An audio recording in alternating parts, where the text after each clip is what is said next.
السلام علیکم ورحمۃ اللہ وبرکاتہ۔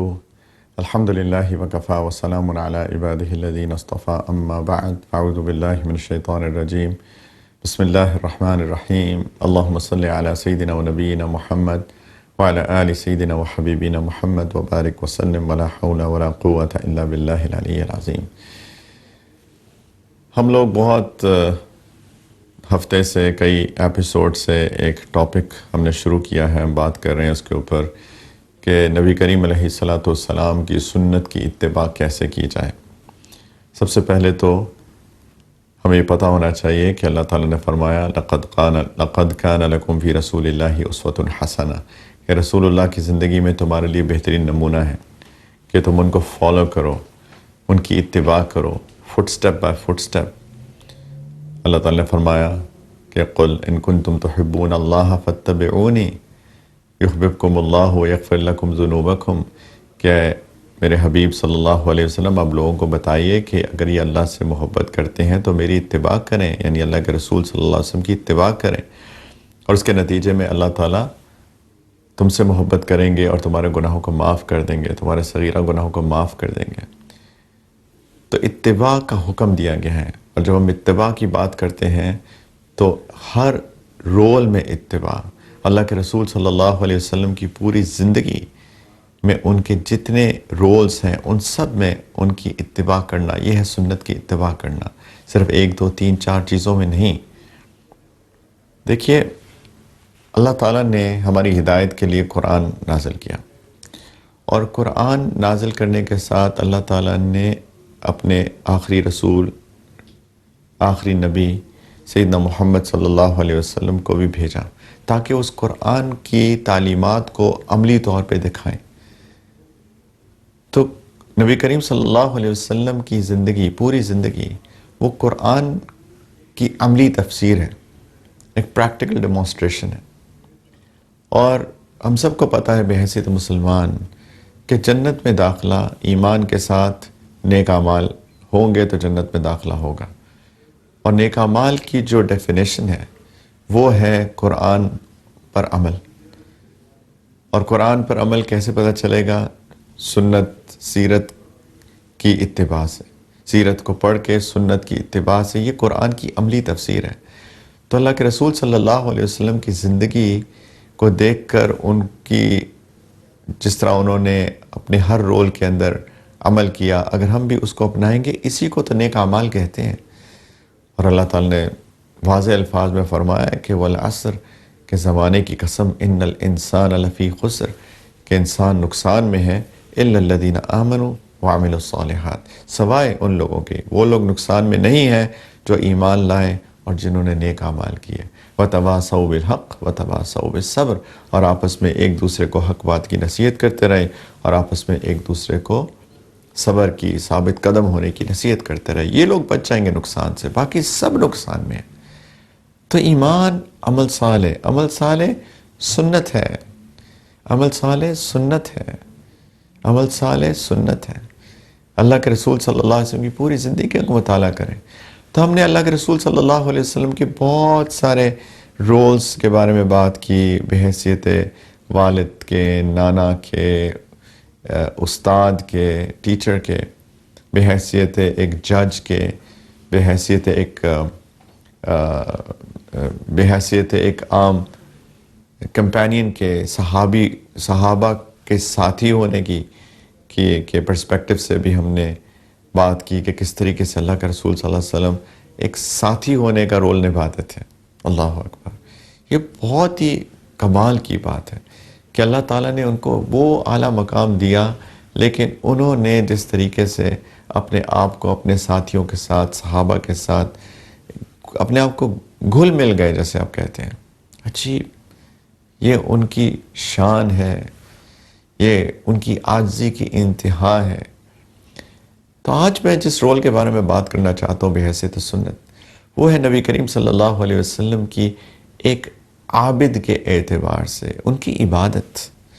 دیکھیں، عبادت ہمارے دین کا ایک حصہ ہے، یعنی ہم نے ٹوٹل اپنے دین کو ڈیوائیڈ کرتے ہیں، اور میں اکثر 5 چیزوں میں ڈیوائیڈ کرتا ہوں کہ عقائد ٹھیک ہونے چاہیے، عبادات اخلاقیات، معاشرت اور معاملات، یہ 5 چیزیں ہیں. ہم بہت پہلے بات کر چکے ہیں اس کے اوپر. لیکن عبادات ایک حصہ ہے دین کا. لیکن عبادت کیسے کریں؟ جیسے اللہ کے رسول نے کی صلی اللہ علیہ وسلم. اللہ کے رسول صلی اللہ علیہ وسلم کی ایک بہت مشہور حدیث ہے کہ صلو کما رأیتمونی اصلی، تم نماز پڑھو جیسے تم مجھے نماز پڑھتے دیکھتے ہو. تو اس کے بارے میں فقہا نے پھر اللہ کے رسول صلی اللہ علیہ وسلم کی نماز کا مطالعہ کیا، احادیث کو پڑھا، اور جیسے جس فقیہ کو جس طرح سے وہ بات سمجھ میں آئی انہوں نے لوگوں کو اس طریقے سے نماز پڑھنے کا طریقہ بتایا. تھوڑا سا اختلاف رائے ہے کچھ فقہا کے درمیان، لیکن ان سب کا اجتہاد ہے، سب اپنی اپنی جگہ ٹھیک ہیں. تو اس کے اندر بلا وجہ کی بحث، مباحثہ، لڑائی جھگڑا، ایک دوسرے پہ طعن و تشبیہ بالکل غلط بات ہے. سب نے سنت سے ہی سیکھنے کی کوشش کی ہے، اس کو سمجھنے کی کوشش کی ہے. تو جو فقہا ہیں جو انہوں نے نماز پڑھنے کا طریقہ بتایا وہ اسی حدیث کا مصداق ہے، اسی حدیث کی بیس پہ ہے کہ صلو کما رأیتمونی اصلی، تم نماز پڑھو جیسے تم مجھے نماز پڑھتے دیکھتے ہو. لیکن یہ تو ظاہر ہے، وہ بھی سیکھنا ہے. سنت طریقے پر عبادت کرنے کے لیے اس کے فقہی احکام کو سیکھنا ضروری ہے. اکثر لوگ وہ نماز کو باقاعدگی سے نہیں سیکھتے ہیں. پلیز نماز کو باقاعدگی سے سیکھیے. وضو کیسے کرتے ہیں باقاعدہ سیکھیے. یہ نہیں کہ ہمارے والد، والدہ، نانا نانی، دادا دادی نے جو بتا دیا بس وہ ہم اس کے بعد کبھی سیکھتے ہی نہیں ہیں. یہ بالکل غلط طریقہ ہے. ہمیں چاہیے کہ فارملی سیکھیں اور ڈیٹیل میں سیکھیں اور اس کو ویسے ہی عبادت کو ویسے ہی کریں جیسے کہ آپ سیکھیں. لیکن ایک اور اسپیکٹ بھی ہے عبادت کا، اور وہ عبادت کا باطنی اسپیکٹ ہے. نبی کریم علیہ السلام کی عبادت کا حال کیا تھا؟ ان کا حال کیا تھا؟ کتنی محبت تھی ان کو عبادت سے. شروع کی آیات میں، شروع کی جو صورتیں نازل ہوئیں، بالکل پہلے تو سورۃ العلق کی کچھ ابتدائی 5 آیات نازل ہوئیں، اس کے بعد 3 سال کے عرصے تک کوئی وحی نازل نہیں ہوئی. اس کے بعد جب جو شروع کی وحی ہوئی اس میں سے ایک سورۃ المزمل ہے. بسم اللہ الرحمن الرحیم، بعد اعوذ باللہ من الشیطان الرجیم، بسم اللہ الرحمن الرحیم، یا ایھا المزمل قم اللیل الا قلیلا. عبادت کا حکم دیا جا رہا ہے. میرے حبیب جو کپڑوں میں لپٹے ہوئے ہیں صلی اللہ علیہ وسلم، قم اللیل الا قلیلا، رات کا تھوڑا حصہ چھوڑ کر باقی رات عبادت کے لیے کھڑے ہو جائے کیجئے. نصفہ او انقص منہ قلیلا، رات کا آدھا حصہ یا آدھے سے کچھ کم، او زد علیہ، یا اس سے تو زیادہ، ورتل القرآن ترتیلا، اور قرآن کو ترتیل سے پڑھیے، صاف صاف لہجے میں، اطمینان کے ساتھ. انا سنلقی علیک قولا ثقیلا، ہم تم پر ایک بھاری کلام نازل کرنے والے ہیں. ان ناشئۃ اللیل ہی اشد وطئا واقوم قیلا، بے شک رات کے وقت اٹھنا ہی وہ ایسا عمل ہے جس سے نفس اچھے طریقے سے کچلا جاتا ہے اور بات بھی بہتر طریقے پہ کہی جاتی ہے. ان لک فی النہار سبحا طویلا، دن میں تو آپ لمبی مصروفیت میں رہتے ہیں. واذکر اسم ربک وتبتل الیہ تبتیلا، آپ اپنے رب کے نام کے ساتھ ذکر کریں اور تبتل کی کیفیت اختیار کریں، اللہ کے ساتھ تبتل کی کیفیت اختیار کریں. دنیا سے تھوڑی دیر کے لیے ہٹ کٹ کر یکسوئی کے ساتھ اللہ کی یاد میں ہو جائیے. اللہ تعالیٰ حکم دے رہے ہیں. اور اللہ کے رسول صلی اللہ علیہ وسلم کی کیا عبادت ہوتی تھی. سیدہ عائشہ رضی اللہ تعالی عنہ فرماتی ہیں ام المومنین کہ کان نبی صلی اللہ علیہ وسلم یقوم من اللیل حتی تتفطر قدماہ، کہ نبی کریم صلی اللہ علیہ وسلم رات کو قیام فرماتے تھے یہاں تک کہ ان کے قدم مبارک سوج جاتے تھے. اتنی لمبی عبادت، اتنی لمبی رکعات. ان کو آج میڈیکل سائنس کی زبان میں ایڈیما ہو جاتا تھا، پیر مبارک پھول جاتے تھے ایکسٹینسو قیام کرنے سے، لمبے قیام کرنے سے. سیدہ عائشہ رضی اللہ تعالیٰ فرماتی ہیں میں ان سے کہتی تھی کہ لما تصنع ھذا یا رسول اللہ، آپ یہ کیوں کرتے ہیں؟ وقد غفر اللہ لک ما تقدم من ذنبک وما تأخر، اللہ تعالیٰ نے تو آپ کی اگلی پچھلی ساری جو اجتہادی غلطیاں وہ بھی معاف کر دی ہیں. انبیاء معصوم ہوتے ہیں، ان سے گناہ نہیں ہو سکتا. تو یہاں اس سے مراد جو انسان کبھی فیصلے کرتا ہے خود سے، اور ہو سکتا ہے کہ یہ فیصلہ زیادہ اللہ کی نظر میں اقرب ہوتا بجائے اس کے، یعنی کوئی اجتہادی طور پہ کوئی انسان کی غلطی ہو جاتی ہے جو کہ گناہ نہیں ہوتا ایٹ آل، اللہ تعالیٰ نے وہ بھی معاف کر دیا. یعنی گناہ تو ہوتا ہی نہیں انبیاء سے، اجتہادی غلطی بھی معاف کر دی. آپ اتنا کیوں اپنے آپ کو تھکاتے ہیں؟ آپ کے قدم مبارک پھول جاتے ہیں. اس سے پتہ چلا کیسی عبادت تھی اللہ کے رسول کی. تو جواب میں فرماتے ہیں اللہ کے رسول صلی اللہ علیہ وسلم، افلا احب ان اکون عبدا شکورا، کیا میں یہ پسند نہ کروں کہ میں اللہ کا بہت شکر گزار بندہ بن جاؤں؟ یعنی یہ تو میں اللہ کی محبت میں کرتا ہوں. اللہ کے جو میرے اوپر انعامات ہیں، جو ہر لمحے انعامات ہیں، جو انعامات کی بارش ہو رہی ہے میرے اوپر، وہ جو قرب اللہ نے مجھ کو دیا ہے، وہ جو رتبہ اللہ نے مجھ کو دیا ہے، میں کیا اللہ کا بہت شکر گزار بندہ نہ بنوں؟ یہ تو میں اللہ کی محبت میں کرتا ہوں. لیکن یہ ہے عبادت. اور ایک دفعہ سیدہ عائشہ رضی اللہ تعالیٰ عنہ فرماتی ام المومنین کہ نبی کریم صلی اللہ علیہ وسلم جب رات کو تلاوت کرتے تھے تہجد میں، تو کبھی کبھی ان کے سینہ مبارک سے ایسے آواز آتی تھی جیسے کوئی ہانڈی ابل رہی ہو، جیسے کوئی بوئل ہو رہی ہوتی ہے چیز اور آواز آتی ہے. اس طریقے سے ان کے سینہ مبارک سے ایسی آواز آتی تھی. یعنی وہ خشیت اللہ کی، وہ اللہ تعالیٰ کے ساتھ تعلق، یہ بھی تو سیکھنے کی چیزیں ہیں. صلو کما رأیتمونی اصلی، تم ایسے نماز پڑھو جیسے تم مجھے نماز پڑھتے دیکھتے ہو. ہماری عبادت ہوتی ہے کئیوں کی، یعنی میں فرائض سے ہٹ کر بات کر رہا ہوں کہ تہجد بھی پڑھتے ہیں، نوافل کا بھی اہتمام کرتے ہیں، لیکن وہ خشیت، وہ اللہ کے ساتھ تعلق، اس سے ہم بہت دور ہیں. یہ بھی سنت ہے. قد افلح المؤمنون الذین هم فی صلاتهم خاشعون، اللہ تعالیٰ نے فرمایا کہ ایمان والے فلاح پائیں گے، فلاح پا گئے ان میں. اور اس کے بعد اللہ تعالیٰ نے کچھ خصوصیات بتائی ان لوگوں کی کہ کون سے ایمان والے. ان میں سے پہلی خصوصیت، جن کی نمازوں میں خشوع ہوتا ہے، ایک تعلق مع اللہ ہوتا ہے، ایک جیسے سورۃ الفاتحہ کی تلاوت ہو رہی ہے تو جیسے مکالمہ ہو رہا ہو، اللہ تعالیٰ سے باتیں ہو رہی ہوں. اور لٹرلی اللہ تعالیٰ سے باتیں ہوتی ہیں، کیونکہ حدیث مبارک میں آتا ہے کہ اللہ تعالیٰ فرماتے ہیں کہ میرا بندہ جب سورۃ الفاتحہ پڑھتا ہے تو میں اس کا جواب دیتا ہوں. یہ کیفیت جس کو احسان کی کیفیت کہتے ہیں. نبی کریم علیہ الصلوۃ والسلام نے فرمایا الاحسان ان تعبد اللہ کأنک تراہ فإن لم تکن تراہ فإنہ یراک. احسان یہ ہے کہ تم اللہ کی عبادت ایسے کرو جیسے تم اللہ کو دیکھ رہے ہو. اللہ اکبر. اور اگر نہیں دیکھ سکتے، یعنی اگر یہ کیفیت نہیں مل سکتی، تو اللہ تو تم کو دیکھ رہے ہیں. یہ کیفیت تو اپنا لو کم از کم. یہ احسان ہے، عبادت کا احسان، عبادت کی خوبصورتی. بلکہ احسان کی ڈیفینیشن ہی یہ ہے کہ عبادت ایسے کی جائے کہ کم از کم یہ کیفیت ہو، اللہ مجھے دیکھ رہے ہیں. اللہ اکبر، بس اللہ اکبر. اللہ سب سے بڑے ہیں، میں سب سے چھوٹا ہوں. میں اللہ کے سامنے کھڑا ہوں، میں اللہ کے سامنے تلاوت کر رہا ہوں، اللہ سے بھیک مانگ رہا ہوں، اللہ کے سامنے رکوع کر رہا ہوں، اللہ کے سامنے سجدے کر رہا ہوں. اللہ سبحان اللہ. عاجزی کی انتہا ہوتی ہے جب انسان اپنا چہرہ، اپنا ماتھا زمین پر ٹیک دیتا ہے اللہ کے سامنے. اور اللہ کے رسول صلی اللہ علیہ وسلم کی سنت لمبے سجدے کرنے کی، لمبے قیام کرنے کی. ایک دفعہ سیدنا عبداللہ بن مسعود رضی اللہ تعالیٰ عنہ چھوٹے بچے تھے اس وقت، تو انہوں نے سوچا کہ میں نبی کریم صلی اللہ علیہ وسلم کے ساتھ تہجد پڑھتا ہوں آج رات. چھوٹے بچے تھے تو چھوٹا بچہ تو ظاہری بات ہے کمزور ہوتا ہے. تو بعد میں بتاتے ہیں کہ میں نے نبی کریم صلی اللہ علیہ وسلم کے ساتھ نماز پڑھنی شروع کی. فلم یزل قائما حتی ہممت بامر سوء.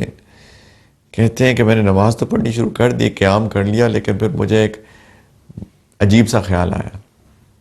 تو جن کو بتا رہے تھے انہوں نے کہا کیا عجیب سا خیال آیا؟ تو فرمایا میں نے سوچا کہ میں بیٹھ جاؤں. یعنی میں اتنا لمبا قیام تھا اللہ کے رسول صلی اللہ علیہ وسلم کا کہ میں تھک گیا اور میں نے سوچا کہ میں بیٹھ جاتا ہوں. کیونکہ بچے تھے. لیکن یہ لمبے لمبے قیام، لمبے لمبے رکوع، لمبے لمبے سجود، اپنی نمازوں کو ہم بہتر بنائیں سنت کی اتباع میں، وہ سوچتے ہوئے کہ سنت ہے. آف کورس اتنی لمبی نمازیں شاید ہم نہ پڑھ پائیں، لیکن تھوڑی سی بہتری تو لے آئیں سنت کی نیت سے. تھوڑے سے رکوع تلاوت اچھی کر لیں. وَرَتِّلِ الْقُرْآنَ تَرْتِيلًا، ترتیل کے ساتھ قرآن صاف صاف قرآن پڑھیں، کوئی جلدی نہ ہو، جیسے کہ اللہ تعالیٰ کو سنا رہا ہوں، اللہ سے مانگ رہا ہوں اہدنا الصراط المستقیم. اللہ تعالیٰ فرما رہے ہیں کہ میں تمہیں ہدایت دوں گا میرے بندے. رکوع میں جائیں تو تسبیحات کو فیل کریں، سبحان ربی العظیم. سجدوں میں جائیں تو اپنی تسبیحات کو فیل کریں، سبحان ربی العلی. نماز کا مطلب سمجھیں، یہ سنت ہے. اللہ کے رسول صلی اللہ علیہ وسلم نے جس طریقے سے جنگوں میں نماز پڑھی، اللہ اکبر، جنگوں میں نماز پڑھی. بدر سے پہلے اللہ کے رسول کی دعا، نماز، دعا، استعانت، مدد طلب کرنا. استعینوا بالصبر والصلاۃ، اللہ کی مدد طلب کرو صبر کے ساتھ اور نماز کے ساتھ. اللہ کے رسول نماز پڑھی، پھر دعا مانگی اور فرشتے اتر آئے. یہ ہے سنت. تو اللہ مجھے بھی توفیق دیں، اللہ ہم سب کو توفیق عطا فرمائے. انشاءاللہ ایک چھوٹی سی بریک لیتے ہیں، اس کے بعد آپ کے سوالوں کے ساتھ حاضر ہوتے ہیں. السلام علیکم ورحمۃ اللہ وبرکاتہ. Welcome back. بریک کے بعد آپ کے سوالوں کے ساتھ حاضر ہیں. کسی نے سوال کیا ہے، اور یہ کافی سینسیٹیو سوال ہے بیسیکلی، کہ اگر کسی کو پتہ چل جائے کہ اس کی وائف پریگننٹ ہے اور وہ اس کی بچہ جو ہے اس کے پیٹ میں وہ معذور ہے، وہ ہینڈی کیپڈ ہے، اس کے اعضاء ٹھیک نہیں بن رہے، تو کیا اس پریگننسی کو ابورٹ کیا جا سکتا ہے؟ کیا ابورشن کرائی جا سکتی ہے؟ دیکھیں، بہت مشکل سچویشن ہے آف کورس ان والدین کے لیے جن کو پتہ چل جائے کہ جو بچہ ہے ماں کے پیٹ میں وہ معذور ہے. تو ڈاکٹرز نے الٹرا ساؤنڈ سے یا کسی اور میڈیکل ڈیوائسز کے ذریعے پتہ کیا ہے، اور یہ پتہ چلا ہے کہ بچہ ہینڈی کیپڈ ہوگا، اسپیشل ہوگا. دیکھیں، جو پریگننسی ہے اس کے 4 مہینے کے بعد حدیث مبارکہ میں آتا ہے کہ اللہ تعالیٰ ایک فرشتے کو بھیج کر اس بچے کے جسم کے اندر روح پھونکوا دیتے ہیں، اور اس بچے کی تقدیر لکھی جاتی ہے. تو 4 مہینے سے پہلے بچے کی سچویشن اور ہوتی ہے، 4 مہینے کے بعد بچے کی سچویشن اور ہوتی ہے. یعنی 4 مہینے کے بعد، پریگننسی کے 4 مہینے کے بعد اب یہ بچہ کامل انسان بن جاتا ہے.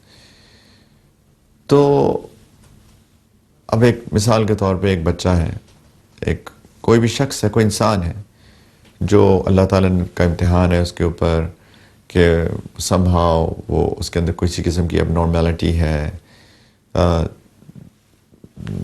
آٹسٹک ہے یا کچھ اور ہے، ہاتھ پیر سے معذور ہے یا جو بھی ہے، عقل اس کی صحیح طرح ڈیولپ نہیں ہوئی. تو وہ ہمارا بھائی ہے، ہمارا بچہ ہے، ہماری بچی ہے، ہمارا قابل رحم ہے. اس کا احترام، اس کی محبت، اس سے محبت، اس کی عزت ہم سب پہ لازم ہے. وہ ایک انسان ہے ہماری طرح کا. ہاں، اللہ کی طرف سے اس پہ ایک امتحان آیا بڑا سخت، اور اس کے ارد گرد کے لوگوں پہ بھی بہت امتحان آیا.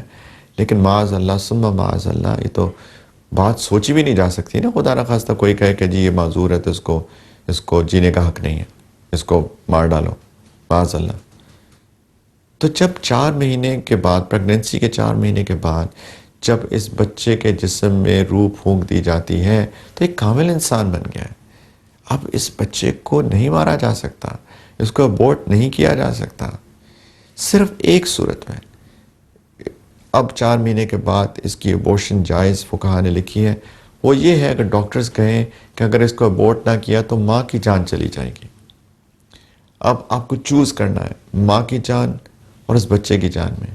تو آف کورس ایک جان جو کہ دنیا میں آلریڈی ایگزسٹ کرتی ہے، اور یہ بچہ ابھی دنیا میں نہیں آیا، یہ ماں کے پیٹ میں ہے، تو دونوں میں سے اگر ایک کو چوز کرنا ہو تو ماں کی جان پریفرڈ ہے. آف کورس بڑی لاجیکل بات ہے.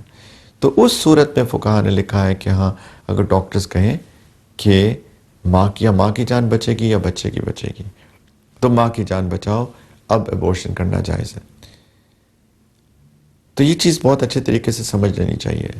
البتہ کچھ فقہا نے یہ بات لکھی ہے کہ ان کیس آف ایکسٹریم کیسز، اگر پتہ چل جائے 4 مہینے سے پہلے، بچے کہ ماں کے پیٹ میں 4 مہینے سے پہلے، پریگننسی کے 4 مہینے سے پہلے پتہ چل جائے کہ بچہ 100% معذور ہے، ڈاکٹرز کہیں اس کو انہوں نے مانیٹر کیا ماں کو، اور انہوں نے دیکھا کہ بچے کے ہاتھ پیر جڑے ہوئے ہیں فار ایگزامپل، یا جو بھی، یعنی 100% گارنٹیڈ کہ یہ بچہ اس کو کسی قسم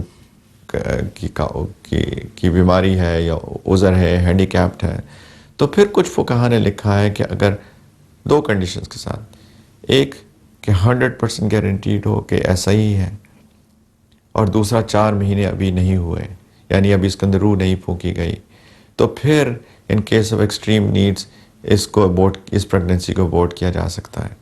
لیکن اس کے ساتھ فقہا نے یہ بھی لکھا ہے کہ اس میں اللہ تعالیٰ کا بہت خوف کرنے کی ضرورت ہے، بہت ڈرنے کی ضرورت ہے، یعنی ان ادر ورڈز، دوسرے الفاظ میں، کہ ذرا سا بھی اس سے ادھر ادھر ہو تو اس میں بالکل یہ نہیں کرنا چاہیے۔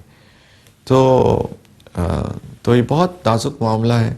تو یعنی کہ 4 مہینے کے بعد اگر بچہ پتہ چلے کہ وہ ہینڈی کیپڈ ہے، معذور ہے، اور ماں کی جان کو بھی ایسا خطرہ نہیں ہے کوئی، تو اس بچے کو بالکل ابورٹ نہیں کیا جا سکتا، اللہ پہ چھوڑ دیں، اللہ مالک ہے۔ بلکہ میں تو یہ بھی کہتا ہوں کہ اگر 4 مہینے سے پہلے بھی پتہ چل جائے، یعنی پتہ چل جائے 4 مہینے سے پہلے کہ بچہ معذور ہے، تب بھی اللہ مالک کا چھوڑ دیا جائے۔ یہ تو میں نے ایک فقہا کی ایک رائے بتا دی ایک ایکسٹریم کیسز کے اندر، لیکن اس صورت میں بھی تقویٰ تو یہ ہوگا کہ اس وقت بھی چھوڑ دیا جائے۔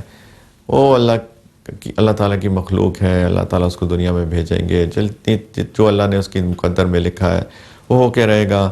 والدین کے لیے بہت بڑا ٹیسٹ ہے، اس میں کوئی شک نہیں ہے۔ میری تمام دعائیں، میری تمام فیلنگز ان والدین کے ساتھ ہیں جن کے بچے اسپیشل ہیں۔